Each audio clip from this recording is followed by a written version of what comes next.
రాయచోటి ఉగ్రవాదుల కేసులో సంచలన విషయాలు బయటకొచ్చాయి. 2 రోజుల క్రితం రాయచోటిలో అబూబకర్, మహమ్మద్ అలీ అనే ఉగ్రవాదులను పట్టుకున్న తమిళనాడు ఏటీఎస్ విచారిస్తున్నారు.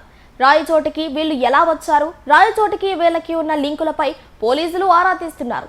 ఇప్పటికే అనేక వస్తువులు పోలీసులు స్వాధీనం చేసుకున్నారు. అనేక ఉగ్రదాడుల్లో అబూబకర్, మహమ్మద్ అలీ పాత్ర ఉన్నట్లు పోలీసులు వెల్లడించారు. 30 ఏళ్లుగా పరారీలో ఉన్నారన్న తమిళనాడు పోలీసులు 1995లో జరిగిన చెన్నై బాంబు పేలుళ్లలో ఇద్దరి పాత్ర ఉందన్నారు. ఆ తర్వాత 1999లో చెన్నై, తిరుచి, కోయంబత్తూర్, కేరళ 4 ప్రాంతాల్లో పేలుళ్లకు కుట్ర పన్నినట్టు పోలీసులు తెలిపారు. 2011లో మదురై ఎల్కే అద్వానీ హత్యకు కూడా కుట్ర పన్నారని తెలిపారు. రాయచోటి ఉగ్రవాదుల కేసులో సంచలన విషయాలు బయటకొచ్చాయి.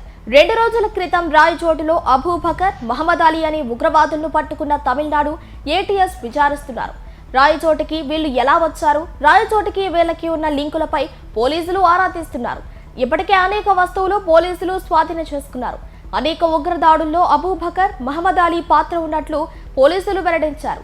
30 ఏళ్లుగా పరారీలో ఉన్నారన్న తమిళనాడు పోలీసులు 1995లో జరిగిన చెన్నై బాంబు పేలుళ్లలో ఇద్దరి పాత్ర ఉందన్నారు. ఆ తర్వాత 1999లో చెన్నై, తిరుచి, కోయంబత్తూర్, కేరళ 4 ప్రాంతాల్లో పేలుళ్లకు కుట్ర పన్నినట్టు పోలీసులు తెలిపారు. 2011లో మదురై ఎల్కే అద్వానీ హత్యకు కూడా కుట్ర పన్నారని తెలిపారు. రాయచోటి ఉగ్రవాదుల కేసులో సంచలన విషయాలు బయటకొచ్చాయి. 2 రోజుల క్రితం రాయచోటిలో అబూబకర్, మహమ్మద్ అలీ అనే ఉగ్రవాదులను పట్టుకున్న తమిళనాడు ఏటీఎస్ విచారిస్తున్నారు. రాయచోటికి వీళ్లు ఎలా వచ్చారు, రాయచోటికి వీళ్ళకి ఉన్న లింకులపై పోలీసులు ఆరా తీస్తున్నారు. ఇప్పటికే అనేక వస్తువులు పోలీసులు స్వాధీనం చేసుకున్నారు. అనేక ఉగ్రదాడుల్లో అబూబకర్, మహమ్మద్ అలీ పాత్ర ఉన్నట్లు పోలీసులు వెల్లడించారు. 30 ఏళ్లుగా పరారీలో ఉన్నారన్న తమిళనాడు పోలీసులు 1995లో జరిగిన చెన్నై బాంబు పేలుళ్లలో ఇద్దరి పాత్ర ఉందన్నారు.